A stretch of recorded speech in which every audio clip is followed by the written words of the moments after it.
Hare Krishna. So last time we discussed about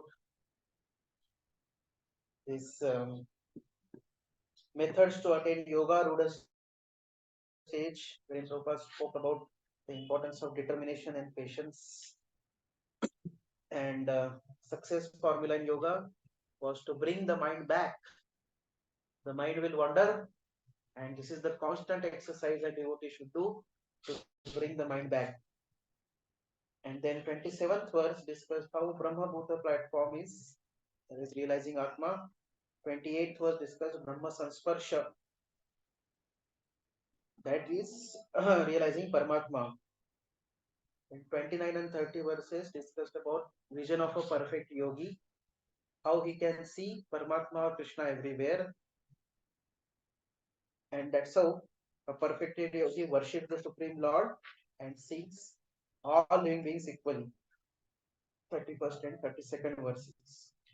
So now, after hearing all this, Arjun felt that such equal vision and this kind of requirements were not so practical, and that's how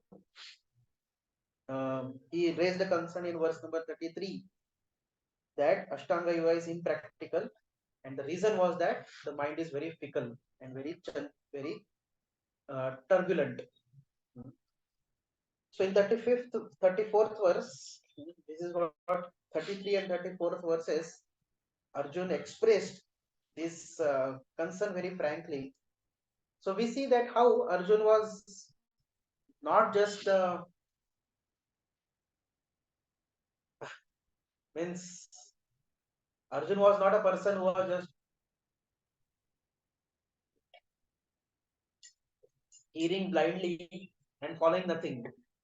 He was genuinely interested in the subject matter, and that's how he was very aptly putting his difficulties, questions, and all that. Sometimes, person may be just hearing the discourse out of some fear of attendance or something like that, but he is hardly absorbing anything. So Arjun was not that type of student. So when he understood the whole process, he was thinking from an application point of view, can I apply this? And then he was very frankly also expressing. So we see that it is, in Vedic times, it is not only never one way. Hmm? There is always question answer. There are always, clarifications done. Hmm. So we see that, Arjun is putting a question. He's telling that such a strong mind is supposed to be controlled by the practice of yoga, but it is impractical for an ordinary person. So that's how Arjun puts forth this doubt or difficulty, uh, and Krishna is going to answer it in the verse number 35. So please recite 35th verse. Chandrabhushan Prabhu.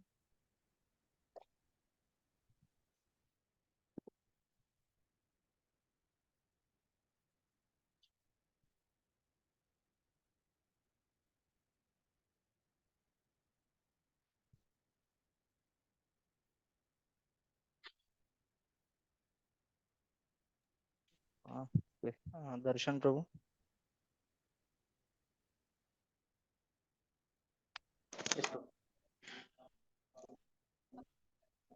श्रीभगवानुवाच श्रीभगवानुवाच असंशयं महाबाहो महाभावो मनो दुर्निग्रहं चलम् ग्रहं चलम् अभ्यासेन तु कौन्तेय अभ्यासेन तु कौन्तेय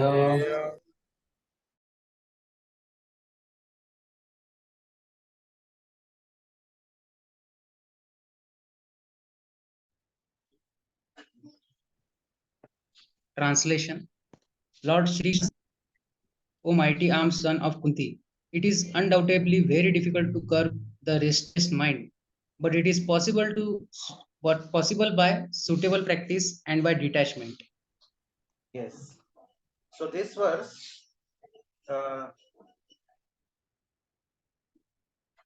Krishna is sympathizing with Arjun. He is not telling, no, no, what you are telling, it is all foolish. He's sympathizing and he's accepting. Yes, so what Arjun is telling is true. So at the same time, Krishna is giving solution to control the mind. How? By practice and detachment. These two things he's telling. One can control the mind by practice and detachment. Abhyasena tu kaunteya vairagena cha grhyate.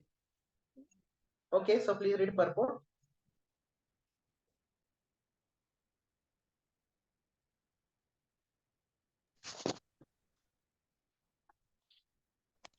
Yes, Prabhu. The difficulty of controlling the obstinate mind, as expressed by Arjuna, is accepted by the personality of Godhead. But at the same time, he struggles suggests that by practice and detachment is possible. What is that practice? In the present age, no one can observe the strict rules and regulation of placing oneself in a sacred place, focusing the mind on the supersoul, restraining the senses and mind, observing celibacy, remaining alone, etc. By the practice of Krishna consciousness, however, one engages in 9 types of devotional service to the Lord. The first and foremost of such devotional engagement is hearing about Krishna. This is a very powerful transcendental method for purging the mind of all misgivings. The more one hears about Krishna, the more one becomes enlightened and detached from everything that withdraws the mind away from Krishna. By detaching the mind from Yeah.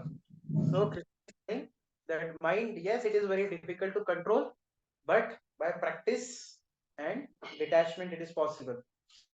In English, also they are saying, na, practice makes man perfect. So, so what is that practice? That practice is to engage in, ninefold processes of devotional service, beginning with Shravanam, hearing. So hearing is the first process and the basis. So Prabhupada says that hearing is a very powerful transcendental method for purging the mind of all misgivings. All the anarthas in the mind can be purged, can be destroyed simply by the process of hearing. So that's how one should practice to hear. So hearing is the basis. In fact, all 9 processes which we have, beginning with Shravanam, Kirtanam, Vishnu Smaranam, etc., etc., the whole foundation of everything is hearing. So that's why hearing is given very much importance. Sometimes, sometimes people feel, this ISKCON, demands a lot of goodness, because the whole process is centered around hearing. We see every day 3 to 4 hours of chanting and hearing is done. कुछ तो हाथ पैर हिलाने के लिए चाहिए लोगों को because lot of passion is there. But then that is not a process. Process is of hearing. So somehow or other, if one takes to the process of hearing, no, these anarthas can be destroyed. And then Shunvatam Swakatha Krishna Punya Shravana Kirtanat Hrudayantastu hi abhadrani vidunoti sudutsatam तदा रजस्तमो भावा कामलोभादयश्चये चेतरेतैरनाविद्धं स्थितं सत्त्वे प्रसीदति नष्टप्रायेषु अभद्रेषु नित्यं भागवत सेवया भगवती उत्तम श्लोके भक्तिर्भवति नैष्टिकी. This is from first canto, second chapter. How simply by hearing all the abhadras in the heart can be destroyed. So that's why one should practice hearing. One may say, what is the practice of hearing? Hearing is just better. No. Practice hearing means not sleeping during hearing. That is first practice. Not that, if one is sleeping during hearing means one is not serious about it. So, first is that. Another is trying to be attentive during hearing. So, what is the requirement for attentive to be during hearing? Krishna told before, yato yato nischalati manaschanchala astitam tastato niyametad atman veva vasham nayet.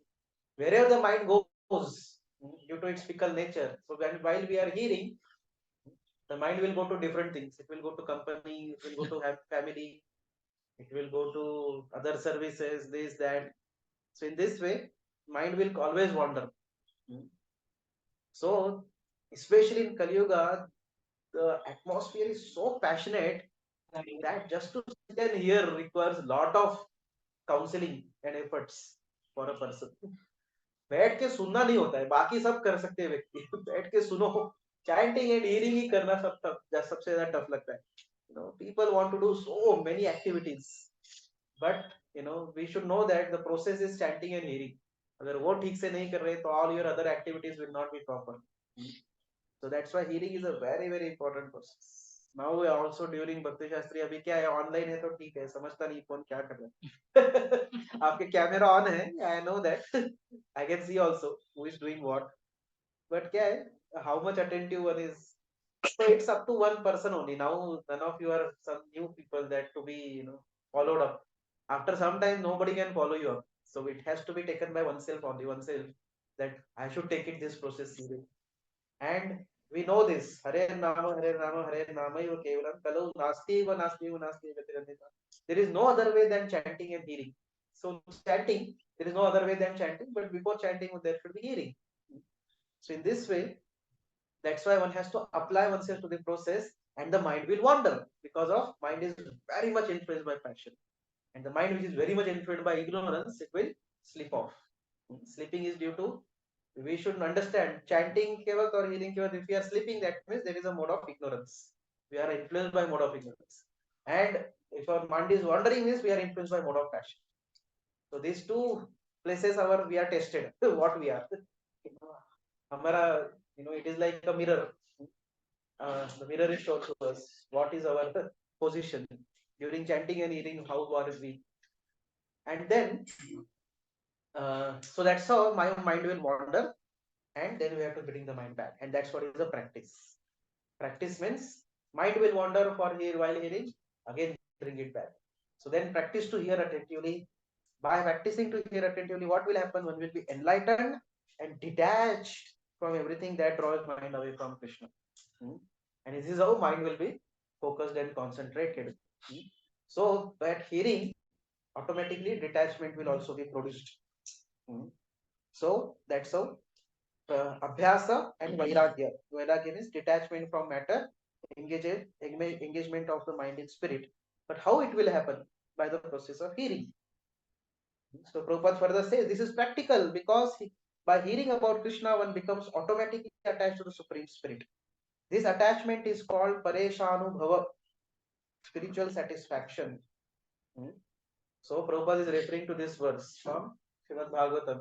Bhakti Pareshanubhava Viraktir Anyatra Shaisha Yuktaikatalah Prapadyamanasne Yathashnatasyus Tushti Pushti Shudapayo Anubhasam. So it is just like the feeling of satisfaction a hungry man has for every morsel of food he eats. The more one eats while hungry, the more one feels satisfaction and strength. Tushti, Pushti, Santushti. All three things. So just like one is eating, one doesn't have to separately make endeavor to satisfy hunger. Hunger is automatically satisfied. One gets strength also and joy also. Similarly, by discharge of devotional service, one feels transcendental satisfaction as the mind becomes detached from material objectives. It is something like a curing a disease by expert treatment and appropriate diet. Hearing of the transcendental activities of Lord Krishna is therefore expert treatment for the mad mind, and eating the foodstuffs offered to Krishna is the appropriate diet for the suffering patient. This is the treatment, is the process of Krishna consciousness. So the treatment is very, very effective, but it depends on how much one takes it seriously. One has to follow the diet.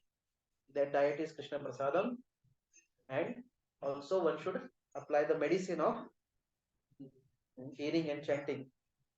So that is very important. In fact, it is not exaggeration to say that if one is, very much addicted to various anarthas, that means his hearing and chanting is not good. And that's so, because he is not getting Paresha Anubhava. Paresha Anubhava means higher experience, transcendental experience, transcendental realization. Because somebody who gets transcendental realizations, automatically his mind becomes cleansed of all the anarthas and all that. So that's why the process of hearing and chanting should be taken very seriously. Unfortunately, although we tell the people that Hare Nama, Hare Nama, Hare Nama, Kevalam, but we ourselves are not so serious sometimes during chanting and hearing. And it is only the matter of that story is there, na Pravachanache Vangi. Sometimes it happens. Anyways, I'll not tell the story. Yeah. So Srila Vishwanath Thakur, he comments, even when a disease is advanced, if a patient places himself under the care of an expert physician, then by regular treatment, it will be effective. The disease can be cured. So the expert doctor is spiritual master. And what is the treatment? Treatment of devotional service, that is Abhyasa and Vairagya treatment. By the process of devotional service, engaging oneself in ninefold processes of devotional service and developing Vairagya. So in this verse, Krishna addressed Arjuna as Mahabahu, mighty armed. So Arjun's arms were so mighty that he could defeat even Lord Shiva.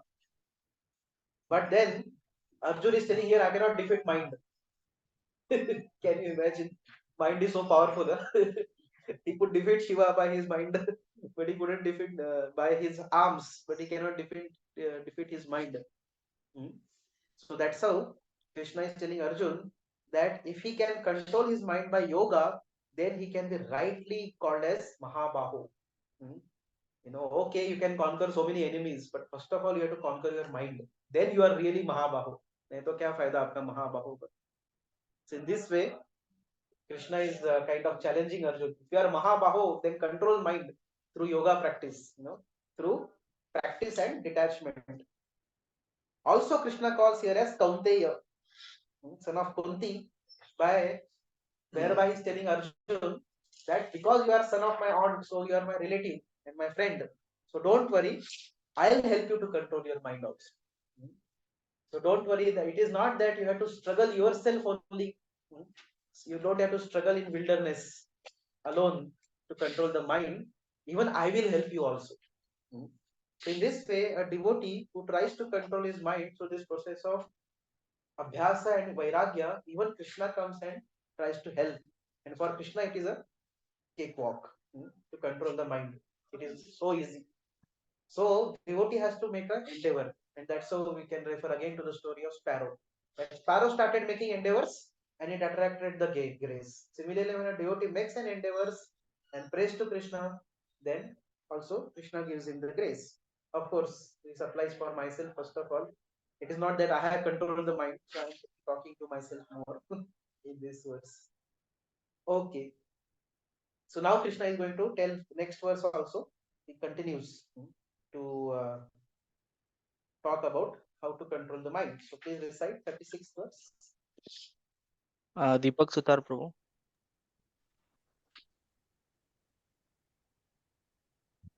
असंशयात्मना योगो संशयात्मना योगो दुष्प्राप इति मे मतिम् दुष्प्राप इति मे मतिः व्यस्यात्मना तु यतता वैश्यात्मना तु यतता शक्यो अवाप्तुम् उपायतः शक्यो वाप्तुम् उपायतः. Translation: For one whose mind is unbridled, self-realization is difficult work. But he whose mind is controlled and who strives by appropriate means is assured of success. That is my opinion. Yes, Krishna is telling mind control is must for yoga. You know this word bridle, Bridle. It is used for horse. To control the horse, they use that. Or bull also, specifically horse. Horse, bridled horse or unbridled horse. So when the horse is bridled, he can go in a regulated manner and can be very useful. Unbridled horse is the cause of big trouble. Same way mind is controlled, it can give us a lot of health support. But if the mind is uncontrolled, then it gives a lot of trouble. So please read purport. Purport. The Supreme Personality of Godhead declares that one who does not accept the proper treatment to detach the mind from material engagement can hardly achieve success in self-realization. Trying to practice yoga while engaging the mind in material enjoyment is like trying to ignite a fire while pouring water on it. Yoga practice without mental control is a waste of time. Such a show of yoga may be materially lucrative, but it is useless as far as spiritual realization is concerned. Therefore, That's one it. must That's it. Yeah. So now, in order to practice yoga and control the mind, we have to also detach it from sense gratification. Hmm. Otherwise, it is like pouring the water and trying to ignite. Hmm. If one is engaging in sense gratification and at the same time expect the mind to be controlled, that is not possible. Hmm. So that's how there should be also vairagya and practice. Both are simultaneously required. So otherwise, there are so many yoga societies. They say you do whatever you like. You can eat meat. You can engage in unrestricted sex life. You can drink and smoke, and do some yoga. You can do some yoga. So it is simply a cheating. It may be materially lucrative for earning money. It's a good business, but it is simply a cheating. So that's why spiritual life, especially for spiritual realization, these kind of things cannot work. So one should actually engage one's mind in the service of the Lord and detach it from sense gratification, then the mind can be controlled. So that's how Krishna says, Prabhupada says in the purport ahead, a Krishna conscious person easily achieves the result of yoga practice without separate endeavor, but a yoga practitioner cannot achieve success without being Krishna conscious. Like that. So devotee automatically, why? Because again, Savai Mana Krishna Pada. He engages his mind in the service detached. So, in this way, the real yogis, they control their minds and give up their propensities for material attachment. In this way, perfect their yoga and finally attain liberation. So now,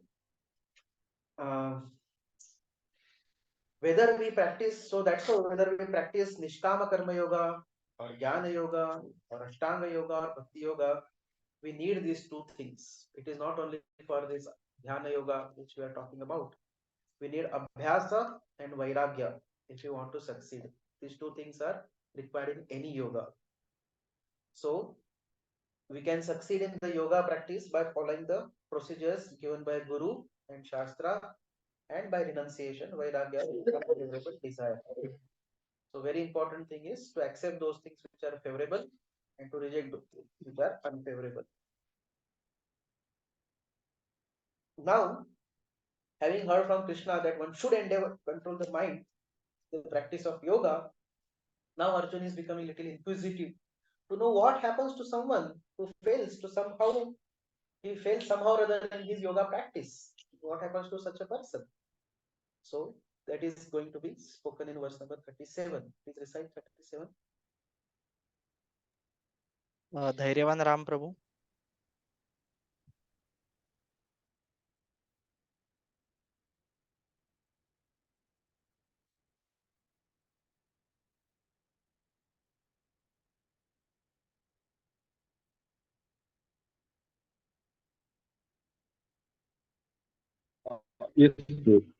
Arjun उवाच Arjuna Vacha अयति हि श्रद्धयोपेत Ayatihi Veto Shraddhayopeto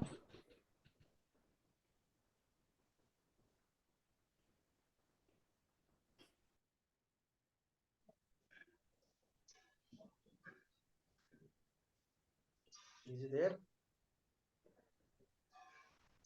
Hare Krishna Yes. योगाचलित मानसः Yoga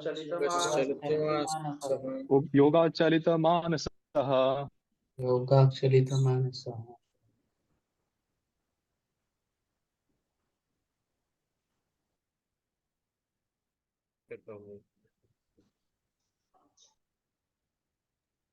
I'll complete it, Prabhuji. Take time. Aprapya yoga samsiddhim Samsiddhim kam gatim Krishna gacchati. Krishna Gacchati. Translation. Arjun said, O Krishna, what is the destination of the unsuccessful transcendentalist who, in the beginning, takes to the process of self realization with faith, but who later desists due to the worldly mindlessness and thus does not attain perfection in mysticism? Yes. So these upcoming verses now, they are very, very hope-giving verses for a devotee. Because generally we see in this material world, if we do take up any task, if it is unfinished, then you have to begin again to restart, or it is not so helpful. But in spiritual life, it is not like that. So even if somebody is a failure student in spiritual life, what are the benefits? You know? So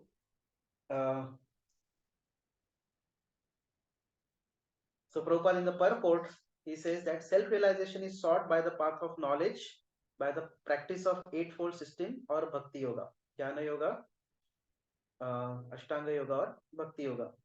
In each of these processes, one has to realize the constitutional position of living entity, his relationship with God, and the activities whereby he can re-establish the lost thing and achieve the highest perfectional stage of Krishna consciousness. So one should know our Swarupa, living entity Swarupa, then one's relationship with God, Sambandha, and the activities, that is Abhideya. And the goal is, Prayojan is perfectional stage of Krishna consciousness. So one should know one Swarupa, one and Sambandha, Abhideya, Prayojan. Now, following any of these above mentioned three methods, one is sure to reach the supreme goal sooner or later. By any of these methods, one can attain the supreme goal. So Krishna had asserted this in second chapter. Swalpamapi asya dharmasya trayate mahato bhayat. Even little endeavor on the transcendental path offers a great hope of deliverance. Prabhupada also uses the word hope. Out of these three methods, the path of Bhakti Yoga is especially suitable for this age because it is the most direct method of God realization. So all three processes one can get a success, and anybody who does any particular progress on that path is not wasted. It is always useful. But the most suitable is Bhakti Yoga. Why? Because it is a direct method of Lord God realization, and that's how. To be doubly assured, Prabhupada says, Arjun is asking Lord Krishna to confirm. पहले जो बोला था, that कौन्तेय प्रतिजानीहि नमे भक्त प्रणश्यति और स्वल्पमपि अस्य धर्मस्य त्रायते मोहतो भयात्, ये जो पहले बोला था उसको कंफर्म करने के लिए बोल रहे हैं Arjun. So further Prabhupada says, despite constant endeavor, one may fail in this process for many reasons. There is a possibility of failing. One may take to the process of devotional service or any spiritual life, spiritual practices, but there is a chance that one may fail. So Prabhupada gives what are the reasons one may fail. One may not be sufficiently serious about following the process itself. Like that. So once in one of the classes, His Holiness Jayavrit Maharaj was asked that when we see devotees falling down, it shakes our faith. His Holiness Jayavrit Maharaj said, when I see devotees falling down, it strengthens my faith. Devotees were shocked. He said, because it shows that the process is scientific. Those who follow nicely, they'll get success. Those who don't follow, they'll fall off. So that's how one may not be sufficiently serious about the following the process itself. So to pursue the transcendental path is more or less to declare war on illusory energy. So currently wars are going on. You can imagine you are also on war. 20 years you are on a battlefield with whom? With the most formidable enemy, not Palestine or Ukraine or something or Russia, with Maya Devi herself. So it is like declaring a war on Maya. Consequently, whenever a person tries to escape the clutches of illusory energy, she tries to defeat the practitioner by various allurements. So what are Maya's weapons to defeat practitioner? Various allurements and temptations. Hey, why don't you take this? You take that. That is so nice, so nice. She gives lot of allurements like that, temptations. अरे ये ले लो, वो ले लो. इतना serious क्यों बन रहे? बहुत time है अभी. Long life we have. We are just youth now. Just 20 years have passed of life. Now you can take it later. But abhi, now this is very important. So this is how she tells. Conditioned soul is already allured by the modes of mortal energy. So he is already under the clutches of Maya. And there is every chance of being allured again, even while performing transcendental disciplines. He already, accustomed for this. It is like for a person who has got diabetes. Why he has got diabetes? Because of excessive sugar. So, and then if there is a enemy who comes and tells him, "Hey, thoda sugar le lo, thoda aur sweet kho, thoda aur sweet kho." So it is like, he already has a lot of attachment for sweet sugar, and he's suffering also. But now again, further allurement is given to him. He loves sugar, loves sweets, like that. So this is called as yoga charita manasaha, deviation from transcendental path. So Arjun is inquisitive to know what are the results of such deviation from the path of self-realization. So that's what Arjun is asking.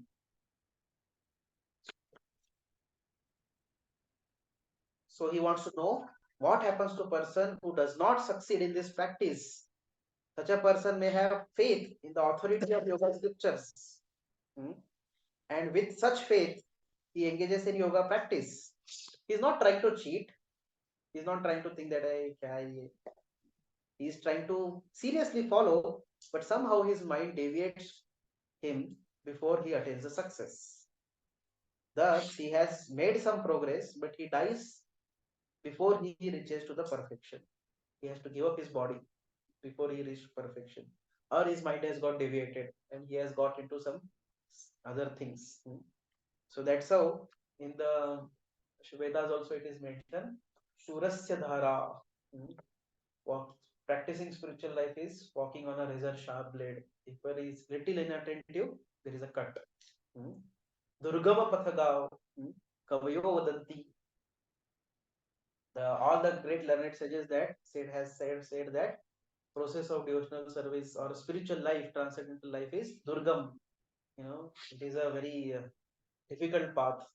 Why? Because the main struggle is with one's own anarthas. Outside struggles are easier relatively. But when one has to struggle with one's own mind and anarthas, that is more difficult. So now, but what happens if a yogi is trying to go on this path? One may say it is such a difficult path, then why to take it up at all? No, that's not a message. Just because something is difficult, that one doesn't give up the thing. Because one wants to attain a high goal, then one has to take, one has to take up that particular path. If one wants to attain the highest goal in one's life, so one takes up. Everything is difficult. Studying is difficult. Is engineering such an easy thing? So difficult, isn't it? But one takes it, right? Is getting job and doing job is such an easy thing, but one takes that up. So similarly, spiritual life may be a little bit difficult, but still one takes up, that path, understanding that the goal has to be attained. And when one attains that goal, then there is no more misery. One is perfectly happy. But for that, it is said, no pain, no gain. If one doesn't take any pain, then there is no gain. So then the path, there is some pain involved. But now, what if the person, he is ready, he begins the process with full enthusiasm, with full, desire, but he is not able to complete. Then what? Or he gets deviated. So 38th verse, Arjun is further explaining. Please recite. धीरज विभूते प्रभु. कश्चिन्नो भयावृतश्च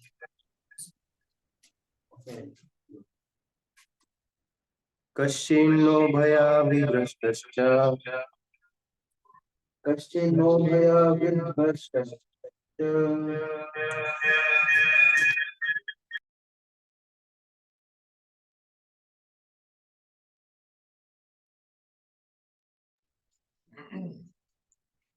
छिन्नाभ्रमिव नश्यति छिन्नाभ्रमिव नश्यति अप्रतिष्ठो महाभावो अप्रतिष्ठो महाबाहो विमूढो ब्रह्मणा पति विमूढो ब्रह्मणा पथि O mighty arm Krishna, does not such a man, who is bewildered from the path of transcendence, fall away from the both spiritual and material success, and perish like a riven cloud, with no position in any sphere? Yeah, this is a common question for all the devotees, right?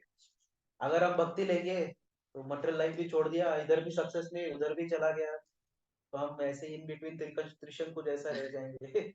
इधर भी नहीं, उधर भी नहीं, इधर कहीं के भी नहीं, धोबी का कुत्ता, ना घर का, ना घाट का। So sometimes devotees have this question that what will happen? Of course, Arjun is giving little more decent example. That it is isn't it like a riven cloud like that is telling. Okay, read the purport. Purport. There are two ways to progress. Those who are materialists have no interest in transcendence. Therefore, they are more interested in material advancement by economic development or in promotion to the higher planets by appropriate work.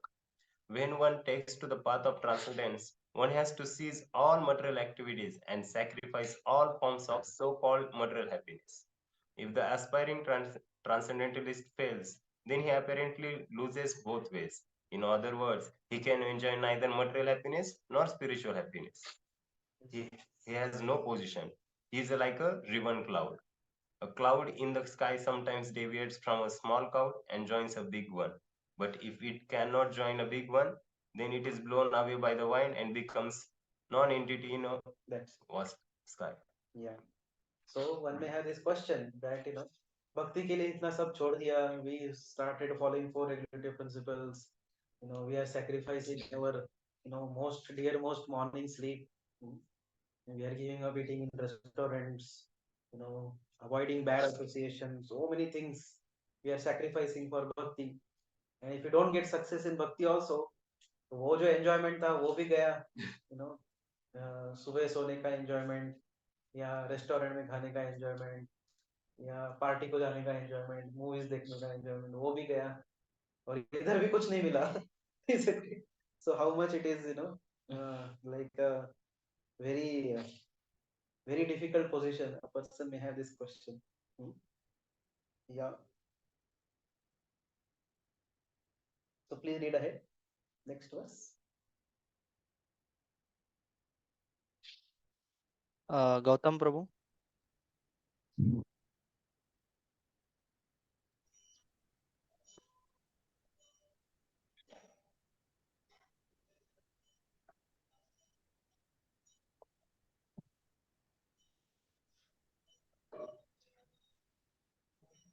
Okay, Himanshu Prabhu.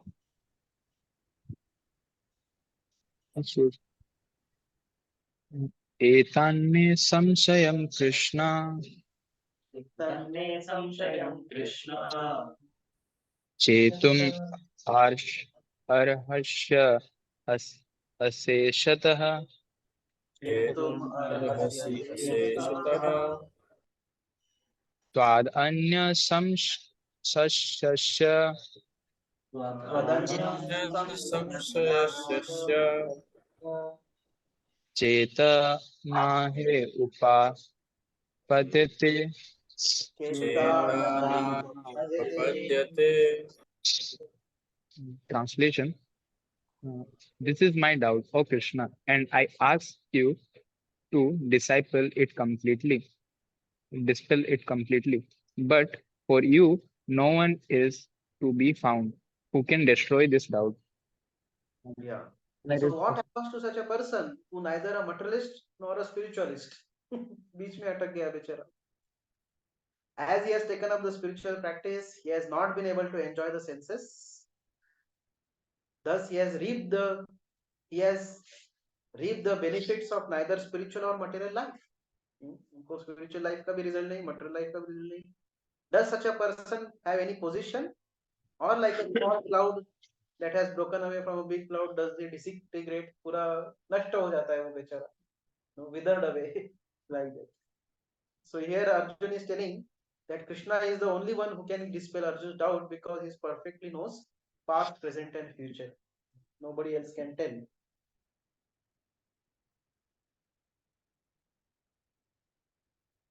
Yeah. So next verse. Oh, wait. Yeah, so Prabhupada says in the purport that Krishna has already cleared up the question of the future of every living entity. What is that? Uh, what is that verse? 2.12? No, 2.12.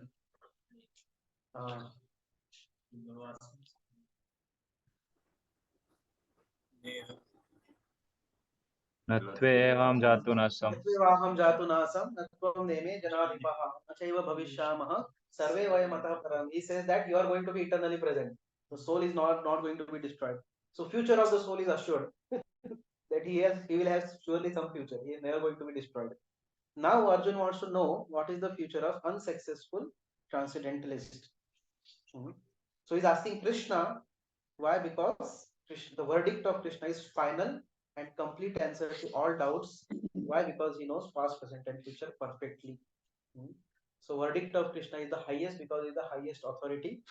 He knows past, present, and future very clearly, and he is beyond any defects. So he's a perfect person, and that's why whatever he tells is a perfect thing, and that's how he's inquiring from Krishna. Okay, so please go to verse number 40.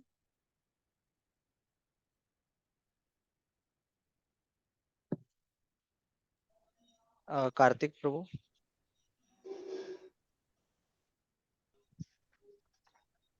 श्रीभगवानुवाच Sri Bhagavan Partha नैवाहनमुत्र विनाशस्तस्य विद्यते न हि कल्याणकृत् कश्चित् दुर्गतिं तात गच्छति. Translation. The Supreme Personality of Godhead said, Son of Pritha, a transcendentalist engaged in auspicious activities does not meet with destruction either in this world or in the spiritual world. One who does good, my friend, is never overcome by evil. Rebo is the answer of Krishna. So hope giving. So here Krishna is telling no misfortune for a person who is engaged in auspicious activities. Kalyanakrit. He does not meet destruction or misfortune. Durgati. So purport Prabhupada quotes Tektva sadharmam charanam bhujan hare hare bhajan na pakotha pate tato yadi Tektva abhadra abhuda mushyakin kovarthapto abhajatam sudharmatah. So this verse, famous verse spoken by Narad Muni, that even if one takes to devotional service but is falls down, but still there is no loss for him. On the other hand, if somebody does not take to devotional service and simply engages in duties but does not take to devotional service, he has no gain. So further Prabhupada says for material prospects there are many activities, both scriptural and customary. There are scriptural activities, there are customary activities for material prospects. A transcendentalist is supposed to give up all material activities for the sake of spiritual advancement in life, Krishna consciousness. One may argue that by Krishna consciousness, one may attain the highest perfection if it is completed. But if one does not attain such a perfectional stage, then he loses both materially and spiritually. It is enjoined in the scriptures that one has to suffer the reaction for not executing prescribed duties. Therefore, one who fails to discharge transcendental activities properly becomes subjected to these reactions. One may give up some even duties also while for performing Krishna consciousness. Then, by not performing duties, one is subjected to the reaction. So, but Srimad Bhagavatam assures the unsuccessful transcendentalist that for unsuccessful transcendentalist that there is no need to be worries. Even though he may be subjected to the reaction for not perfectly executing his prescribed duties, he is still never a loser. Because auspicious Krishna consciousness is never forgotten, and one so engaged will continue to be so even if he is low born in the next life. So by giving up one's duty and all that, one may be sometimes one may get a reaction for it, but on a material scale the reactions may come, but his Krishna consciousness will never be forgotten. This Krishna consciousness will continue Any example? Bharat Maharaj. So Prabhupada is going to quote further about Bharat Maharaj. That although he got a body of deer, but he was not an ordinary deer. He was not a deer in mode of ignorance. He was a deer who was enlightened and who could remember everything. So that is very good example. Any other example? Even though one Gajendra. Gajendra, yes. Gajendra was in the last life, he was king Indradyumna and he neglected his duty of welcoming a guest, a sage. But he was spiritually very advanced, and that's so although he got cursed and he got a body of an elephant, but he at right time all the remembrance of his spiritual life came and he appropriately took shelter of the Lord and he was saved. Like that. Rudrasura also.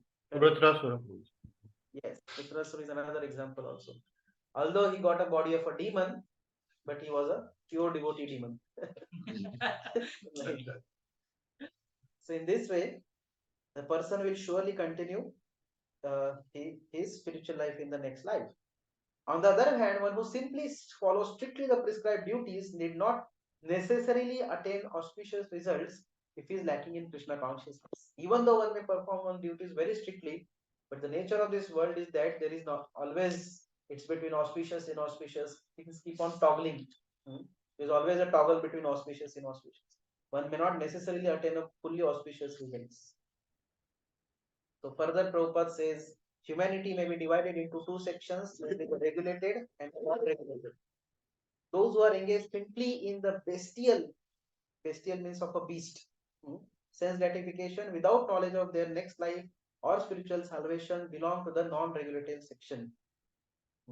Non-regulated means they have no consideration of next life. Eat, drink, be merry, enjoy the life. That is called as non-regulated. So simply gratify the senses. Who has seen? किसने देखा है अगला जन्म? ऐसा बहुत सारे लोग बोलते हैं ना, कभी भी उनको किसने देखा है अगला जन्म, किसने देखा है भगवान, किसने देखा है आध्यात्मिक प्रगति, लाइक दैट जैसे और को उनका ब्रेन भी किसने देखा नहीं है अभी तक, but somehow they say like that. Who engage in abominable activities also, this verse is valid for 5%. Like he's doing bhakti, but somehow he falls off. And No, that is not like that. He's regulated. That's why he takes to spiritual life. Those who follow the principles of prescribed duties in the scriptures are classified among the regulated section. So, those who are unregulated, they are always engaged in animal like propensities, and what is the result? They perpetually remain in material world, and in this way they remain always in the miserable cycle of birth, old age, disease and death. They cannot transcend. On the other hand, those who are regulated by scriptural injunctions and who thus rise gradually to Krishna consciousness certainly progress. So those who take to the method of scriptures, they gradually progress in their life. Now, those who are following the path of auspiciousness, those who are basically regulated, they can be divided into three sections. First, the followers of scripture rules and regulations who are enjoying material propensity, that is karma kandis. Second, those who are trying to find ultimate liberation from material existence, that are jnana kandi. And those who are devotees in Krishna consciousness, these are upasana kandis. So, karma kanda, jnana kanda, upasana kanda, these three personalities. Those who are following the rules and regulations of scriptures for material happiness may be further divided into two classes. Those who are fruity workers and those who desire no fruit for sense gratification. So attached and detached. Those who are after fruity results for sense gratification may be elevated to a higher standard of life, even to the higher planets. But still, because they are not free from material existence, they are not following the truly auspicious path. Because although they may get a lot of higher results by following scriptures, but still they remain within material world, and in this way their life is not fully auspicious. The only auspicious activities are those which lead one to liberation, because as long as one is in material world, the miseries will always follow him. He cannot be free from miseries. So that's how when the really auspicious activities are those which lead to liberation. Any activity which is not aimed at ultimate self-realization or liberation from the material bodily concept of life is not at all auspicious. Activity in Krishna consciousness is the only auspicious activity. And anyone who voluntarily accepts all bodily discomforts for the sake of making progress on the path of Krishna consciousness can be called perfect transcendentalist under severe austerity. So, what is the necessity? One should. Who is a transcendentalist under severe austerity? One who is sacrificing, voluntarily accepting bodily discomforts for the process of, for the sake of making progress in Krishna consciousness. Yes, so there are some bodily discomforts, but they are accepted as tapasya. A devotee has to do that tapasya. For example, getting up in the morning is a bodily discomfort. Fastings on Janmashtami, Ekadashi day, sometimes in the evening, one feels as if, my God, the life is so difficult. you know. So, this is also, one sees that all materialistic people, they are nicely enjoying. They don't follow any Ekadashi. They don't follow any fasting. One feels, kya hai? मैं ही क्यों कर रहा हूँ ये सब कुछ? So all these things are. So this is like, they say, no, Prabhupada was walking once and he saw the board on the road. Temporary inconvenience for permanent convenience. So that time Prabhupada told, where is permanent convenience for them? In fact, it is temporary inconvenience for repeated inconvenience. One convenience may come, but again some inconvenience happens. Like construction of road happens. After some time, again the road becomes bad. And again, you have to keep on constructing. But Prabhupada said that Bhakti, Krishna consciousness is only, this applies only to Krishna consciousness. Because there is no permanent convenience in this world. But devotional side is temporary inconvenience. When one has to undergo some kind of, austerities, tapasya. But ultimately, one gets a most permanent convenience in one's life. So that's why such austerity should be taken. And because the eightfold yoga system is directed towards the ultimate realization of Krishna consciousness, such practice is also auspicious, and no one who is trying to his best in this matter need fear degradation. Somebody who is taking such a path should not fear degradation. He is taking an all auspicious path. So here the word Kalyanakrut means one engaged in auspicious activities refers not only to Ashtanga Yogi but to anyone who is engaged in legitimate and thus auspicious activities on spiritual path. So Arjun should not worry. Srila Baldev Vidyabhushan explains that by using the word Tata, my friend, Krishna is showing Arjun special affection, addressing him as a loving father would address his son or spiritual master in his or disciple to address it. So Krishna is showing his affection by using this word Tata. So now Krishna is describing the destiny of such a transcendentalist. Please recite 41st verse. Lalit Prabhu.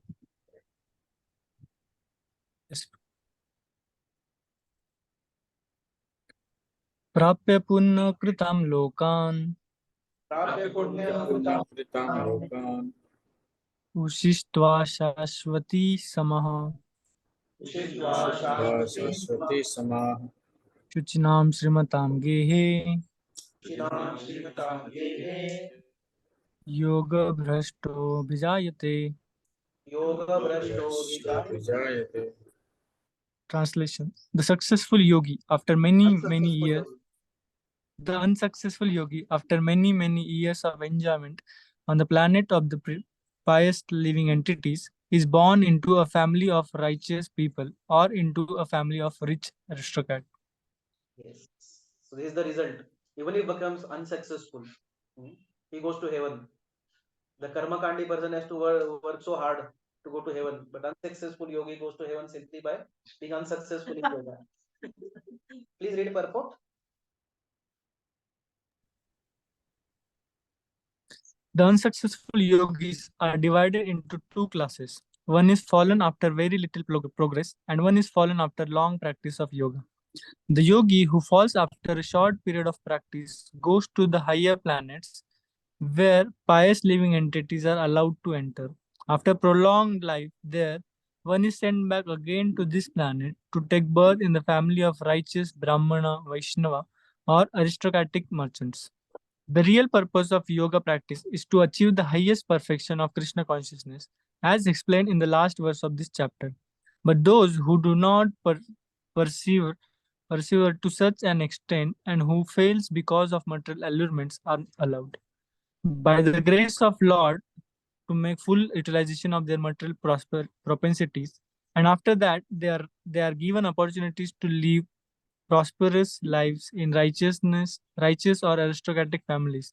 Those who are born in such families may take advantage of facilities and try to elevate themselves to full Krishna consciousness. Yes. So two types of yogis who fall, one after short practice, one after long practice. So this was described the yogis who fall after short practice. So they are allowed to fully exhaust their material propensities in heavens, in the higher planets, and then again they come back and take birth in a either rich aristocratic family or pious families. So Srila Baldev Vidyabhushan says that after a prolonged life in which he has the opportunity to enjoy his senses, he again develops a distaste for sense gratification. In this way, returns to earth to take birth in a learned family of Brahmanas or of wealthy pious merchants. Srimatam. Doesn't aggregates. No, he gets distaste for like that over the period of time because they are already made some progress in spiritual life. That helps him to get some distance. 42nd verse, please recite. Mohan Saka Prabhu. Yes. अथवा योगिनामेव अथवा योगिनामेव यद्भवति धीमताम् ते भवति धीमताम् एतद्धि दुर्लभतरं लोके एतद्धि दुर्लभतरं लोके जन्म यद् ईदृशम् लोके जन्म यदीश्वरम्. Or if unsuccessful after long practice of yoga, he takes his birth in a family of transcendentalists who are surely great in wisdom. Certainly, such a birth is a rare in this world. Yeah. So one example is of Shaubari Muni, who practiced and then they accept. Some yogis, even though they perfected their practice by fate, develop a desire to enjoy and then accept such enjoyment. Like Shaubari Muni also desired, although he made a severe practice, but he wanted to enjoy. So he enjoyed, he exhausted his enjoyment potentialities. And then if you read Bhagavatam, at the end of life, he went back to Godhead also because he got some realization. But here now, the yogis who have practiced quite long, they have practiced a lot of spirituality. For them, what happens? Please read purport. Birth in the family of a yogis or transcendentalist, those who with great wisdom is praised herein, because the child born in such a family receives a spiritual impetus from the very beginning of his life. It is especially in the case of Acharya or Goswami families. Such families are very learned and devoted by traditional and training, and thus they become spiritual masters. In India, there are many such Acharyas families, but they have now degenerated due to insufficient education and training. By the grace of Lord, there are still families that forest transcendentalist generation after generation. It is certainly very fortunate to take a birth in such a families. Fortunately, both our spiritual masters, Om Vishnupad, Srimad Bhakti Siddhanta Saraswati Goswami Maharaj, and our humble self had opportunity to take birth in such a families. By the grace of Lord, and both of us were trained in devotional service of the Lord from the beginning of our lives. Later on, we met by the order of the transcendental system. So those who are who fall, the yogi who falls after long practice, he takes birth in a transcendentalist family only. Who are from beginning, he receives Krishna consciousness. From his childhood, he receives Krishna consciousness. And Prabhupada is very humbly and sweetly talking about himself. So he is telling that he also got like that benefited. So this is a far better and rarer birth because of deep mental. This happens because of deep mental impressions, samskaras developed by a serious yoga practice. A person who seriously practices yoga he gets deep samskaras, and that's how he takes birth in a devotee family only. So although Prabhupada's or Bhaktisiddhanta Thakur's birth was not like that, they are Nitya Siddhas. It's not that because of their fast practices they got birth in such a family. But Prabhupada is putting humbly himself into that position. 43rd verse, please recite.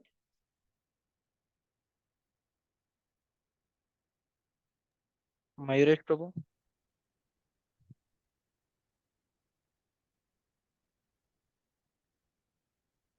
तत्र तं बुद्धिसंयोगं बुद्धिसंयोगं लभ्यते पौरदेहिकम् लभते पौर्वदेहिकम् यतते च तयो भूय यते च ततो भूयः संसिद्धो कुरु नन्दन. संसिद्धो कुरुनन्दन. Translation: On taking such a birth, he receives the divine consciousness of his previous life, and he again tries to make further progress in order to achieve complete success, O son of Kuru. Yes. So Hume sees yoga. But gives example of Bharat Maharaj. Bharat Maharaj practiced. In fact, his whole planet is named after Bharat Maharaj. Bharat Varsha. Previously, Prabhupada it was named as Ilavata Varsha or Ajanava Varsha. But after Bharat Maharaj, this planet was named. So he gave up everything and he took to devotional service. But unfortunately, he got attached to deer. And then that's how, at the end of life, he remembered deer, and next birth he got a deer of deer.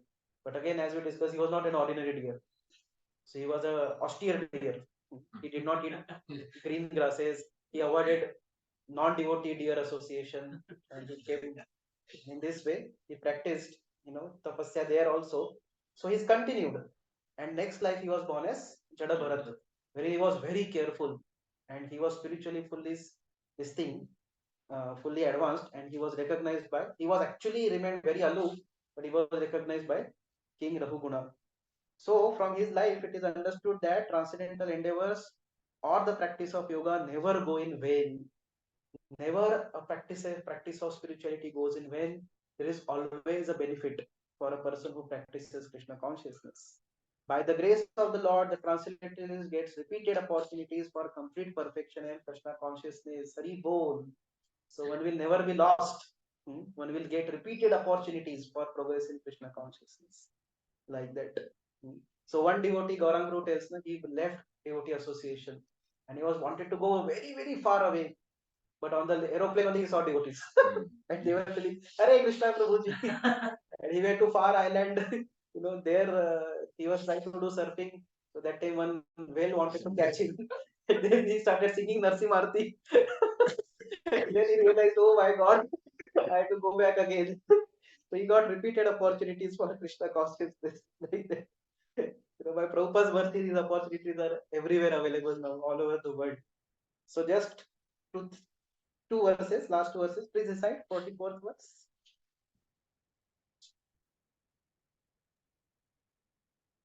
Mandar Prabhu.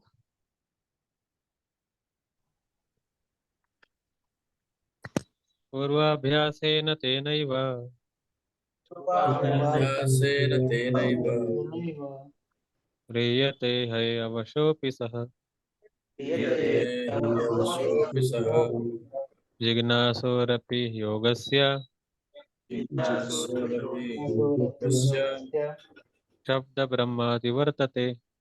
शब्दब्रह्मादिवर्ति वर्तते.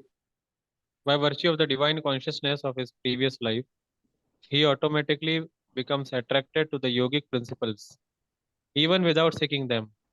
Such an inquisitive transcendentalist stands always above the ritualistic principles of the scriptures. Yeah. So, in this way, such a person, Purva Bhyasena, he automatically attracts him to Riyate Avashopi Saha.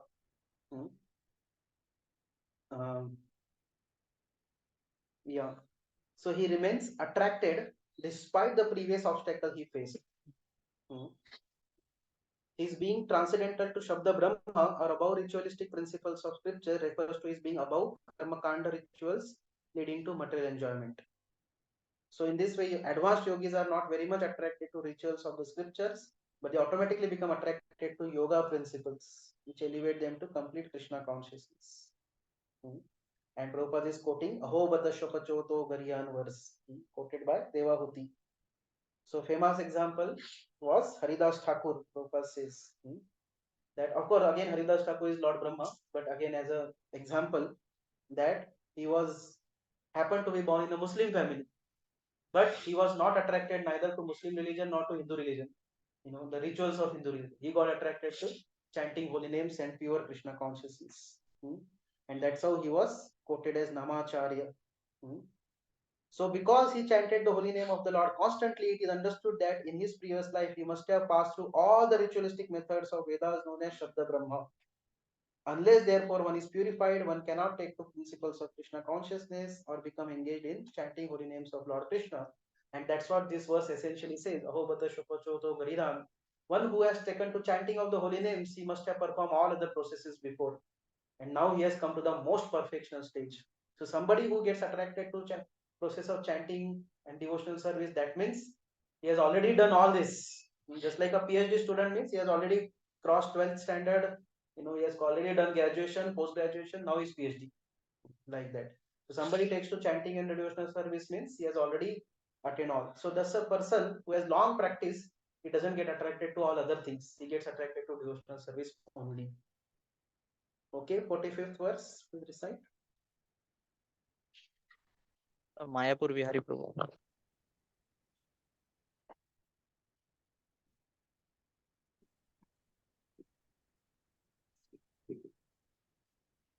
प्रयत्नात् यत मानस्तु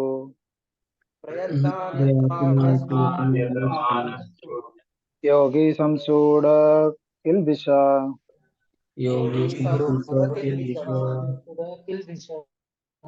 अनेका जन्म संसिधस् Aneka janma samsiddhas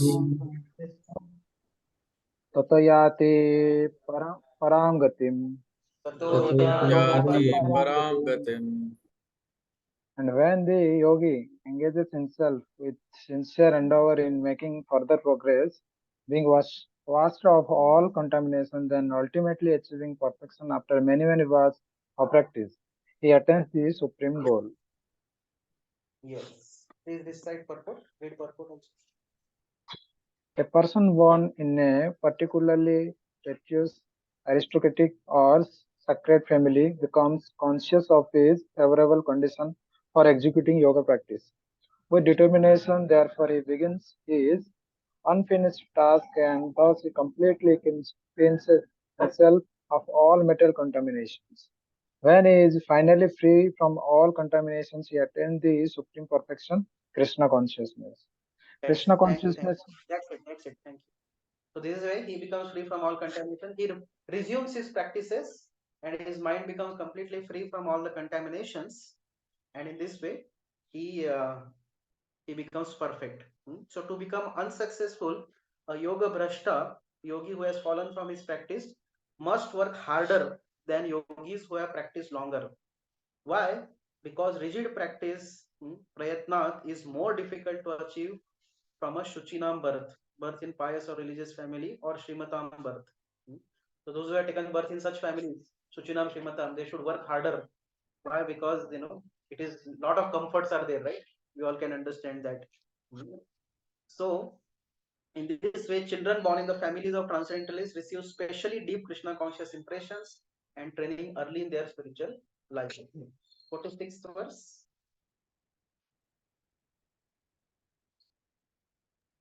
Mridul Krishna Prabhu. तस् विभूयो अधिको योगी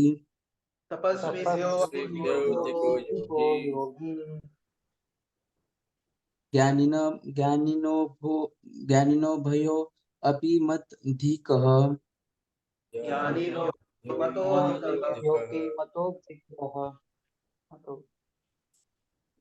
कर्मी भयाश्चाधिको योगी तस्मात् योगी भवार्जुन.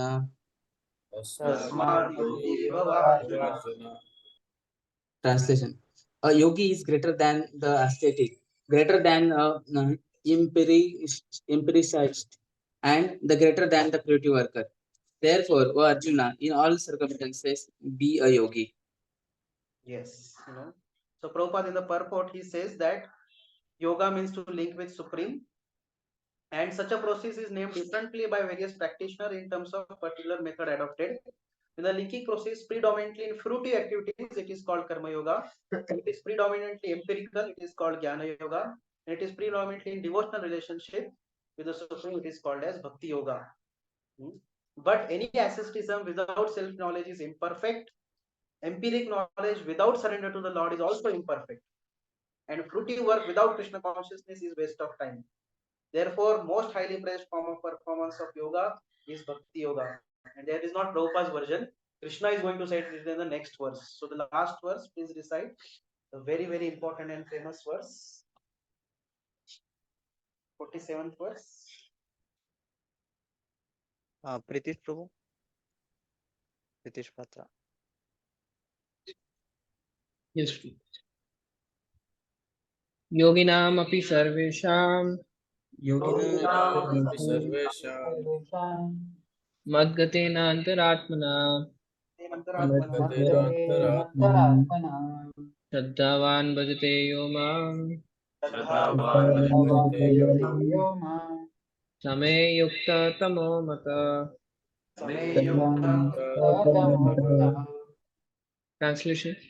And of all yogis, the one with great faith, who always abides in me, thinks of me within himself, and renders transcendental loving service to me. He is the most intimately united with me in yoga and is the highest of all. That is my opinion. Yes. So Krishna is we are certifying who is the best of the yogi. Bhajate. Bhajate means one who renders devotional service when there is a service. So Prabhupada says worship cannot be used here. One who renders direct devotional service. So worship may be to adore or show respect or honor, but service is done with love and faith. And that is meant only for the Supreme Personality of Godhead. So in this way, one who worships the Supreme Lord, that is not the only point. One who renders service to the Supreme Lord and with love and faith, such a yogi is the best of all yogis. So amongst all the yogis, such a person is considered to be the best person. So Prabhupada says that one can avoid worshipping a respectable man or a demigod and may be called discourteous, but one cannot avoid serving the Supreme Lord without being thoroughly condemned. Very strong statement. One may disrespect a demigod, or one may fail to properly worship a demigod or show respect to a good person, deserving person. He may be considered to be discourteous. But if one does not serve Supreme Lord, then he is condemned. Prabhupada says. And here also that's why the word bhajati is used, because it is applicable to the Lord, whereas worship, archana, can be used even for demigods. So that's how there is a distinction between bhajate and worship. So culmination of all kinds of yoga practices lies in yoga. All other yogas are but means to come to the point of bhakti yoga. And Prabhupada again explains the yoga ladder. How all other yogas, they are meant to come to process of bhakti yoga. So when karma yoga increases in knowledge and renunciation, the stage is called jnana yoga. When jnana yoga increases in meditation on the super soul, then it is called ashtanga yoga or jnana yoga. And when one surpasses ashtanga yoga and comes to the point of supreme personality of Godhead, it is called bhakti yoga. That is the culmination. So in this way, one can come to the culmination stage. Bhakti is a culmination stage, highest stage. So somebody who comes to directly to the process of devotional service is considered to be most fortunate. On the other hand, one who sticks to that particular process and does not progress further is called by a particular name, like Jnana Yogi, Karma Yogi, Ashtanga Yogi, Raja Yogi, etc. etc. So one who is practicing Bhakti Yoga, that means he has surpassed all other yogas, and that is the highest stage. Just like Prabhupada, when we say Himalayas, we refer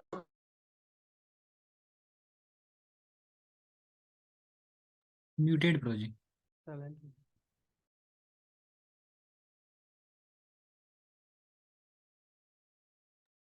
You're muted. Amshu Prabhu, you are muted.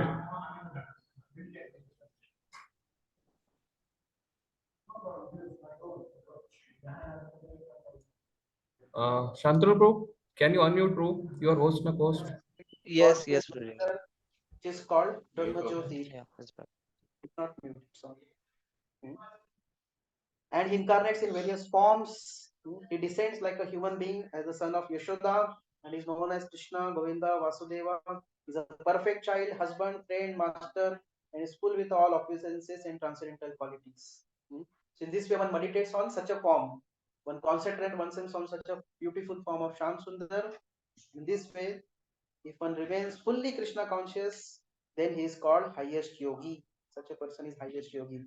And this is not again Prabhupada's statement, neither this is only Krishna's statement. Prabhupada supports with many other places, like Shweta Upanishad, Gopal Tapani Upanishad, and all others.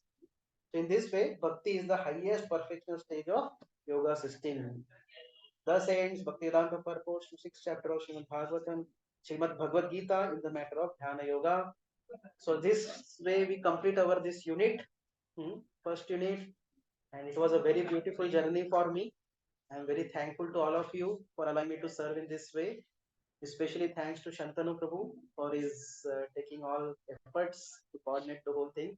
It was personally beneficial for me, and wish you all the best for your further spiritual processes, further spiritual learning through Bhakti Shastri. Hare Krishna. Granthara Srimad Bhagavad Gita ki jai. Srila Prabhupada. Jai. Jai. Hare Krishna. We would like to thank Amshu Prabhuji for giving us this valuable time for taking us through this first module of Bhagavad Gita. So thank you, Prabhuji, on behalf of all. So everyone is requested to stay for a few minutes. We have His Grace Sakshatchit Prabhuji who will be making some announcements regarding exams and attendance. So everyone is requested to kindly stay for a few more minutes. Hare Krishna. I'm not going to take much time. Before I start announcement, I'd like to thank His Grace Amshu Prabhu for volunteering. When he started his Bhakti Shastri batch of voice, all the wise devotees were thinking, wise brahmacharis were thinking, who will give the first session? And it went to different devotees. But Amshu Prabhu agreed for volunteering, for teaching. And after teaching, Prabhuji is so happy. And we are going to start another batch of Bhakti Shastri from Jan onwards. And Amshu Prabhu will be primary teacher for it. It's going to come from Jan onwards. So I'd like to thank Amshu Prabhu by once chanting Hare Krishna Mahamantra. Hare Krishna, Hare Krishna, Hare Krishna Krishna, Hare Hare, Hare Ram, Hare Ram, Ram Ram, Hare Hare. Thank you, Prabhuji, for your extending and giving classes while yatras, IIYC, taking out time. I know it's very tough. Fridays at least. Thursday, Friday to extend and give and then go and attend Bhagavatam class. Very grateful to you. Coming back to the batch, we are also very happy with all of you for participating in this Bhakti Shastri. Srila Prabhupada started Bhakti Shastri with a view that our devotees get to read his books. So Prabhupada started Bhakti Shastri, then Bhakti Vaibhav, then Bhakti Vedanta, then Bhakti Sarvabhaum. So this is the first phase of official course in ISKCON. And there is a board of examination called as ISKCON Board of Examination. So when any classes we go in college, any other places, especially, there is attendance mandatory. Somebody has 80% attendance, somebody has 75, somebody has 85. So similarly, when it comes to spiritual classes, spiritual courses, we are meant to attend 100%. But because all of you are working, we are in a fast-paced life, we have to travel, we have many engagements. Some of us are entering into the phase of Grasta, many of you are Grastas. We can understand. So with this, keeping all this in mind, whether Brahmacharis or Grastas, ISKCON Board of Examination has kept some buffer, not 100%. Okay, they have to take some limit for allotting people for examination. So imagine there are 6 chapters, and in 6 chapters, if you attend 5 chapters, it becomes 80%. If you attend 4.5 chapters, it becomes 75%. So if somebody misses 1.5 chapters and he wants to give exam, it happens like something like Macaulay's examination. You just mug up study, cram, and then write. Exams are not very tough because exams are very easy. But the most important part is attending, relishing Prabhupada purpose. That is what Prabhupada wanted with Bhakti Shastri. And actually, the whole course was offline. It was offered in VIH, MIH, previously on Radheshyam Prabhu and all the devotees did in 2000. Purna Pradhan Maharaj, His Holiness Purna Pradhan Maharaj personally came to teach. But of COVID, post-COVID, there is one boon that Bhakti Shastri became online, Bhakti Yoga became online, Bhakti Vedanta became online. Then ISKCON Board of Examination made a mandate, only 24 participants online, not more than that. But because all of you are wise participants and the Kanakishmu allowed for 45 to 48 participants. When first 3 classes happened and when I got to know, I told Shantanupur, please close it, freeze it by 48, no more entries. RS told freeze it, this is the entry which we have to do. But then there is generally BVRV takes the registration, and as soon as the first 2-3 classes happens, there is no fresh entry. But this is a wise match, therefore Central Voice was having collecting Lakshmi and they were giving the names to BVRV. Therefore, after 2.5 chapters, also some entries have happened. And I got to know about it recently in September, second week, third week.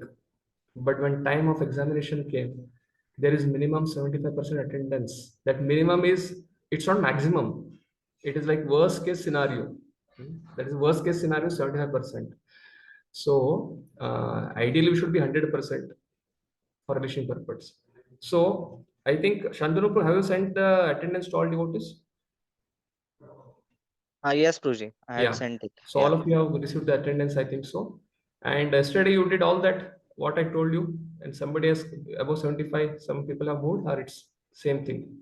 Pruji, I'm yet to do since I was busy in the night time. So I'll Yeah, do yeah. it today. No But like issues. very less on the border. Yes, no issue. So we have some devotees of 42 devotees who started from first minute, first chapter, who are in 75%. We will be having your closed book exam. We will give time of 2 weeks. Now it is 19th, 29th, 9th, 10th and 11th. 10th is Friday, 11th is Saturday. Okay. So 11th Saturday afternoon 2:30 to 4:30. We will be having a closed book exam of this unit. And Sunday, 12th will be having open book submission. Open book submission. This is for those devotees who joined, 50, 48 of you who have attendance more than 75. And for those who are Can you registered, say the dates once again for the open book also? Have we changed the date for both of them? yes, we have changed both of them. So we're keeping the dates as 11th November. 11th November, so that you get sufficient time, and 12th November for OBA, just before you go to Yatra. Basically, open book can be submitted before that also, but don't give the reason that I traveled on Yatra on 11th, therefore I could not write exam. I'm traveling Yatra on 12th, therefore I'm not submitting the OBA. If you're traveling, you can submit before that. Okay, and the exam will be online for those who are outstation. But specifically, somebody are in Pune, somebody are going very close to temple, it becomes very hassle free for the coordinator, for the organizers, if you come to the BBRB and write the exam, because you get a paper, you write it, give it, that's it. So sometimes you have to switch on the camera, you have to have double camera from behind and give those examination. Many things happen. Sometimes the internet goes off, sometimes you have to make a PDF, scan it, upload it. You have not got the question paper, 10-15 minutes has over, now you're telling only 2 hours exam is there, 15 minutes are gone. So ideally, if you're staying very close to temple or you are in Pune, we recommend that you come physically and given BBRB. You'll have a very nice experience, calm, peaceful experience, sitting in the chair with we have big BBRB third classroom. And those who are not physically present in Pune, we have online examination for it. But somebody wants to give online examination, added there will be first time when you give scanning, uploading, all those things will take 2 hours, 2.5 hours, 3 hours, it will take like that by the time you okay. Coming to the point of second batch of devotees who joined in second chapter, third chapter, there are around 14 devotees. When Shantanu Prabhu was not aware, and even batch course coordinator Chetan Prasad Prabhu and myself as a primary teacher, I was He was thinking that those who pay money, they directly their registration gets confirmed. But ideally, if you see the course policy, within first 2-3 classes we freeze the batch. We don't have any entry. I'll just show you the policy. Can you allow me to share screen too? Yes, Pruje, I'll give you the rights. Just 2 minutes. I'll just share the screen and conclude. Yes, Pruje.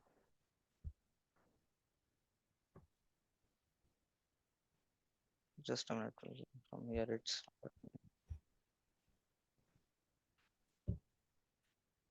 Okay, for those till the time he allows me the access. yes, Pruje, I'll have given.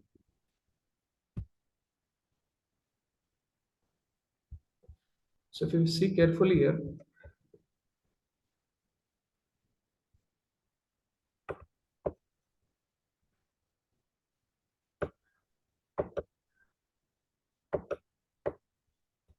will come. There are so many responsibilities actually. The whole BVR has made, the whole team has made. This is a course, okay? Coming to the point, what crisis we are facing with this batch is point number 6. Shantanu, can you read this one? Which one, Pruje? Point number? Point 6. 6. Once registered, batch will be frozen and they cannot enter any fresh students till the batch ends. Any fresh entries from other batches or centers need to be taken only with prior consent of BVRV office. So here BVRV office includes a course coordinator, primary teacher, these 2 personalities. So somehow, because of this is the first time we are doing Wise Bhakti Shastri, therefore Lakshmi was selected by Central Wise. Then we are sending the amount transfer, the snapshot to BVRV, and the BVRV office. There is one person who does a clerical thing where he's entering it and he's doing it, but the permissions and other things has to be taken from either primary teacher or course coordinator. So because of this one crisis, we allowed some 14 devotees to enter inside, and now their attendance is on, who have attended all 17-18 classes, their attendance is almost like 50%. 50%. Therefore, I'll stop sharing the screen. So what we are doing, yesterday we had a meeting with Academic Dean Gopal Prabhu, course coordinator Chetan Prasad Prabhu, myself and BVR HOD. So what we made is, those who are attending from the day one, whose attendance is less than 75%, we will not be able to allow you to write the exam in this batch. We will encourage you. Next batch is starting. You don't have to pay any extra money for this. The same fees will be shifted for the next batch, which Amshupur will start from Jan. You can, with full attendance, with videos on, you can join the batch. Those who are having the attendance less than 75. For those 14 of you who joined at the end of second chapter or at the beginning of the third chapter, we decided that because it was not either your fault, we can tell it's neither the fault of Shantanu Prabhu nor the BVR office.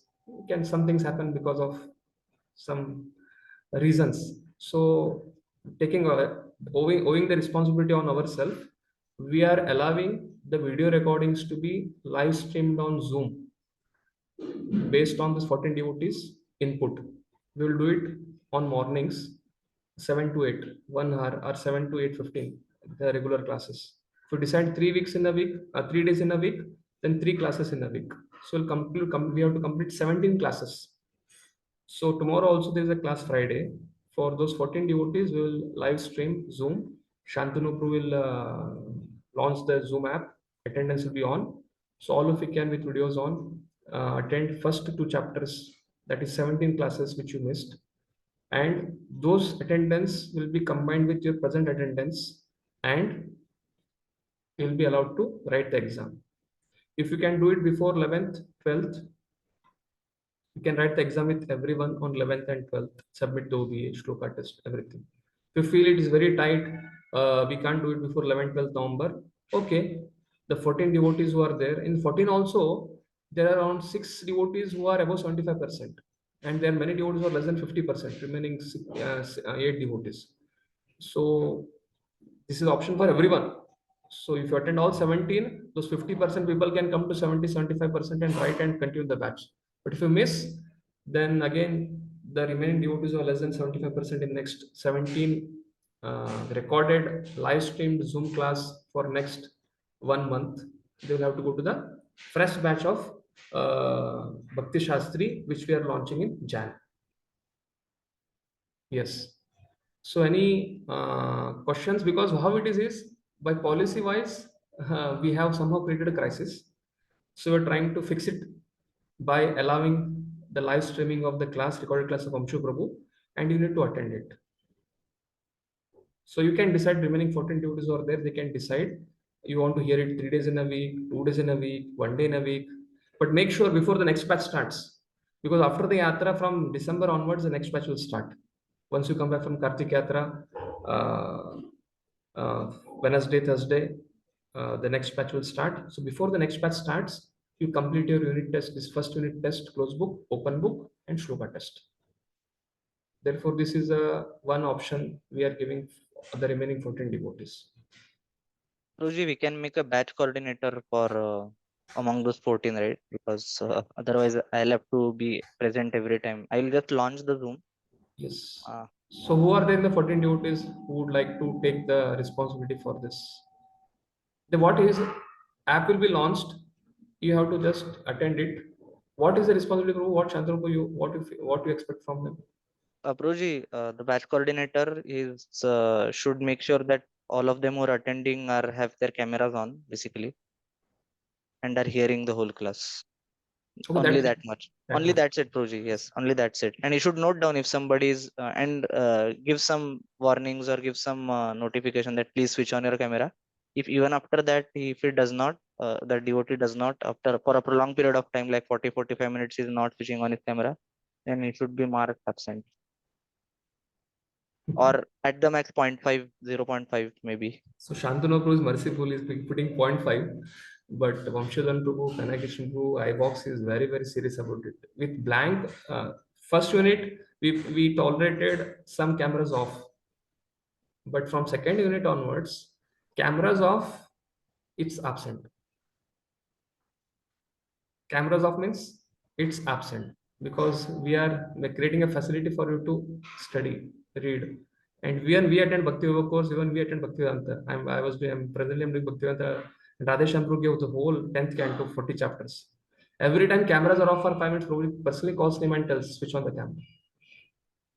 Without that, he doesn't go ahead. At least for it's a board of examination thing.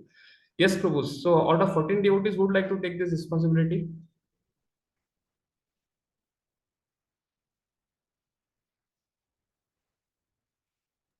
I can take, bro.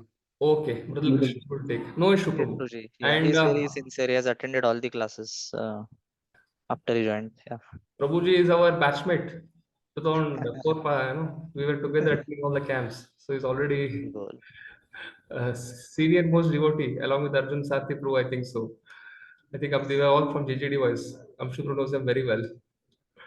Thank you, Mridul Krishna Guru, for this. And you want to, how 14 devotees, how you want to attend? You want to attend twice in a week, thrice in a week? You all can decide that and just inform Shantanu Prabhu, and Shantanu Prabhu will let me know. So we're closing it here. So 11th we'll have closed book, 12th we will have open book submission. If before 12th also it is done, you can submit. And shloka test, Shantanu Prabhu, the different devotees are from different voices now. So you categorize them, ask them to send from which parent voice they are. Accordingly, the particular voice brahmacharis will be taking the shloka test for them. Like if JGD wise, then Amshuk will coordinate that. If VIT wise, then Murli will coordinate. They will not take it personally, but they will get it done through their individual BVPs. So different voices, brahmacharis will take the shloka test for them. But OBA, CBE, we will manage it from BVRV, and we will publish the result in the last week of Jan. Hare Krishna. Anybody has any question regarding this? So when are we starting the next unit project after Yatra? Mostly December first week. Okay. So all of you December first week, or you want to have marathon? Prabhuji, morning time anyways, we don't go for marathon. Yeah. Yeah, teachers will have to see. Teachers should not go for marathon. Okay, but we'll start with after Yatra, immediately after Yatra. 21st, 22nd, 23rd will come back. that subsequent Saturday, Sunday. Latest by first, matlab latest by December it will start the second unit. Proji, date for the Shloka test?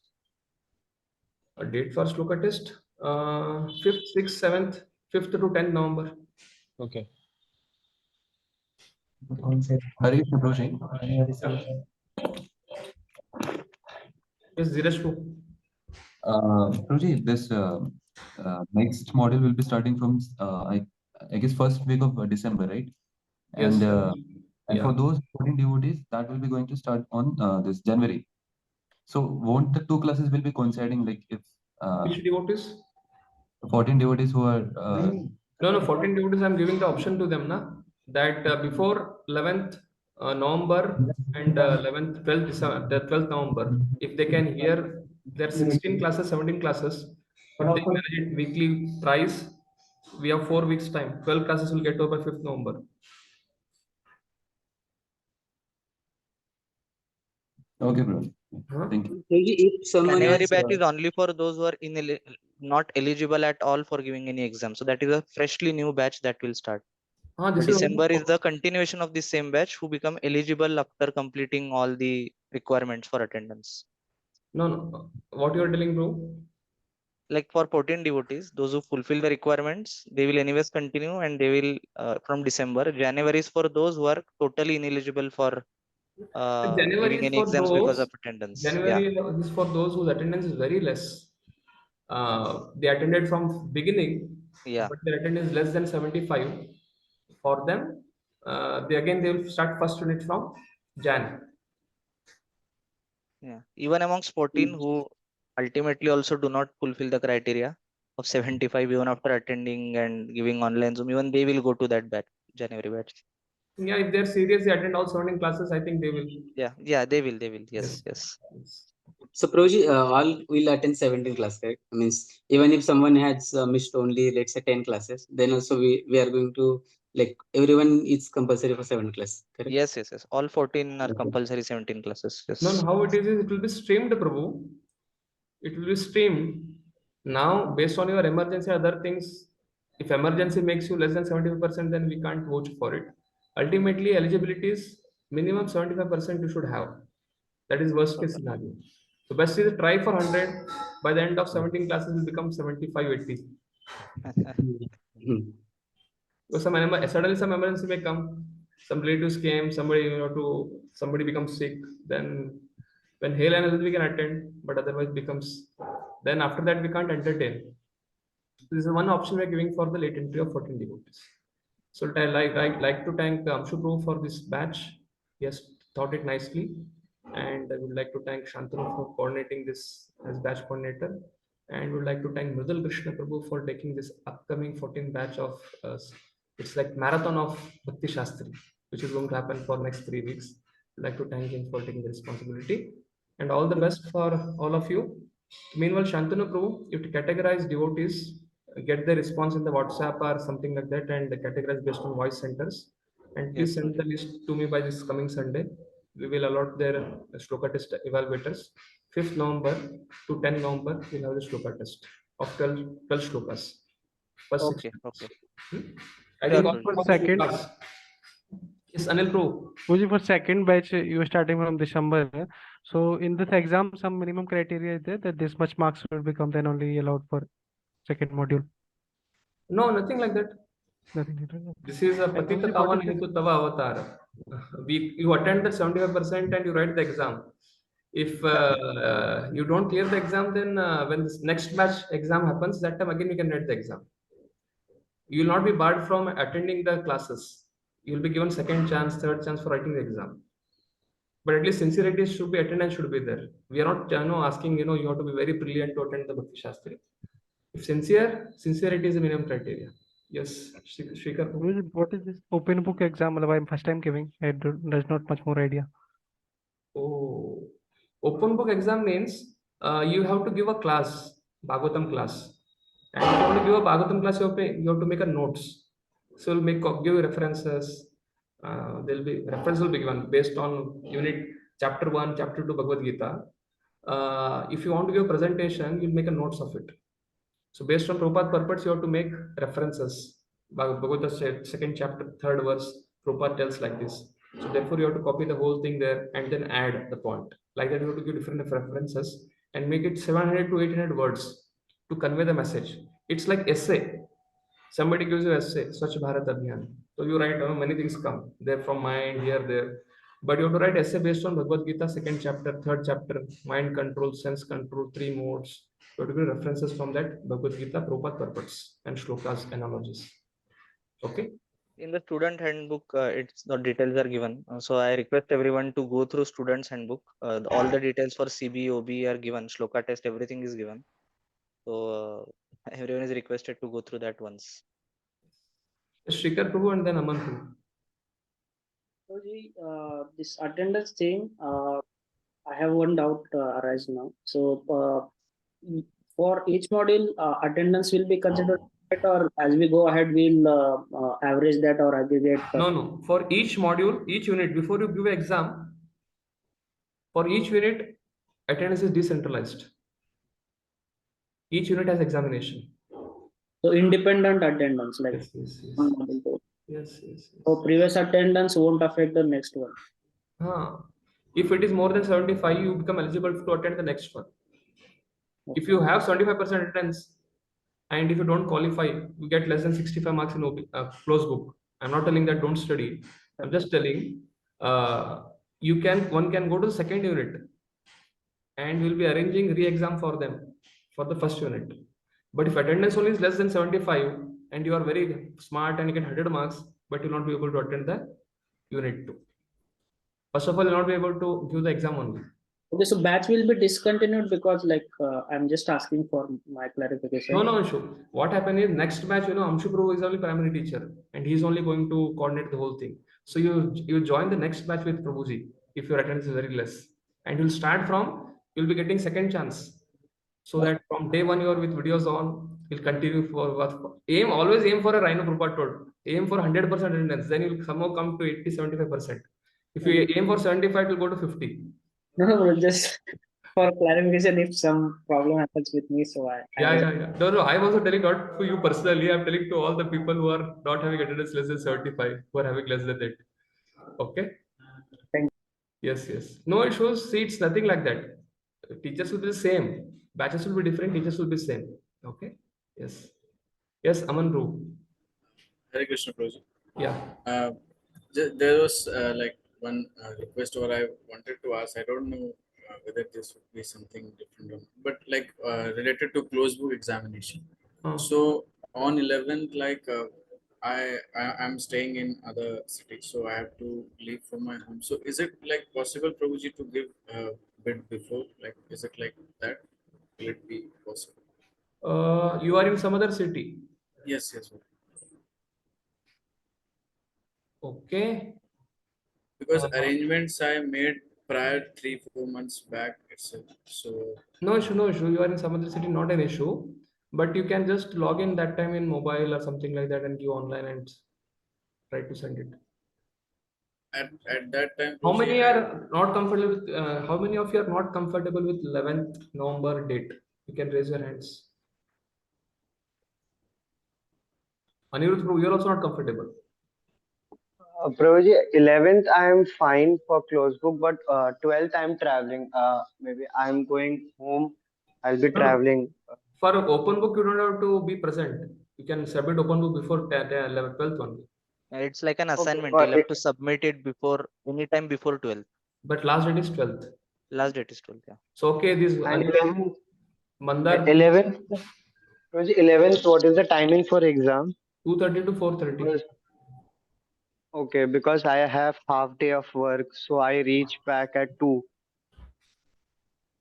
3 so to 5 it will be fine keep, for me. or you have to keep in the evening 4 to 6. Prabhuji, 3 to 5 will be fine. Okay. Yes, Mandar bro. If everyone is fine. Yeah. Actually, I am going home that time because of Diwali. So at that time I must be traveling well this Diwali. So all of you feel, except this 14 devotees, those who have a task of finishing this 17 lectures, others are all available on 1 week before. I'll just tell the date. Yes, Prabhuji. 4th November is okay for all of you? You are done with your studies? Okay, 5th November, Sunday. You're okay Prabhuji. with Sunday, 5th November, close book exam, 3 to 5. Yeah, I think Prabhuji, we are okay. We were okay with 28th also. Yeah. 5th of November also should be fine, Prabhuji. Okay. So anybody has any concern with 5th of November? You can raise hands. Aditya Prabhu, you have issue? Prabhuji, 5th will be fine because again 4th I am in traveling only. Okay, 5th. So 5th will be fine. Okay, 5th. 5th is okay, Prabhuji. Yeah, anybody has any concern with 5th na? For remaining 14 devotees, we will be having a second set of paper. On, I think if they are not able to do it by 11th, 12th, 21st, 22nd, Yatra will come back. And on, just before the December next batch starts, I'll just allow the date for them because they have to complete 17 classes. November 25th. Mridul Krishna Prabhu, December 2nd. December 2nd, we are giving time for all these 14 devotees. It will be closed book for all of you. And those who are not able to write on November 5th, those who are not able to write exam on November 5th, you at least take out your time for December 2nd. Okay, you have two options and two different papers will be there. On 5th, there will be different set of paper with different questions. November 2nd, there will be December 2nd, there will be different question paper with different questions. Okay. So those are not able to write on 5th, the option on 2nd, along with the 14 devotees batch. Is that okay? So they can also peacefully attend 17 classes online. And then 5th, 6th, 7th December will start the next unit based on next devotees availability. Okay, that should solve the issue. We have two dates now. One is 5th November, another is 2nd December.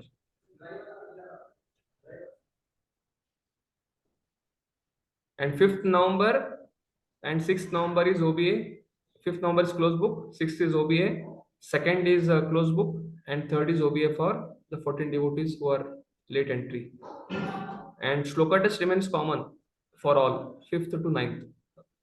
5th to 9th November. Hare Krishna. So I'll not take much time of yours. Srila Prabhupada ki Jai. Any concerns?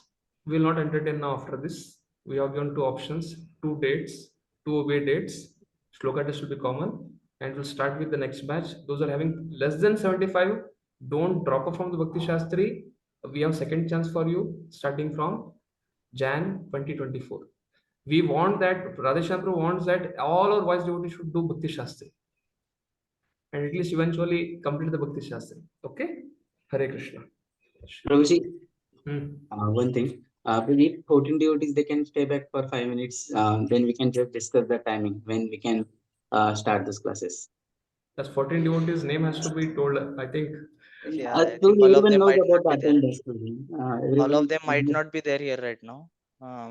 So we can post I will post the message on the group also. Yeah, WhatsApp you can just contact Shantanu Yes, group, yes. you and Yes, I'll coordinate, Prabhuji. I'll coordinate with Mudal Krishna Prabhu and gather those 14 devotees together and try to do something. So 2nd December, they should wrap up with their exams. Yes, yes. Max. Otherwise, then it will be difficult for us to wait for them. Right, right. Yes, Prabhuji. Hare Krishna. Hare Bol. Thank you, Prabhuji. Thank you. Hare Krishna. Hare Krishna. Thank you, Prabhuji. I'd like to thank Sakshat Chitru for so nicely guiding all of us. Hare Krishna. Hare Krishna. Hare Bol. Thank you, Prabhuji. Thank you, Prabhuji. Hare Krishna. Thank you, Prabhuji. Hare Krishna.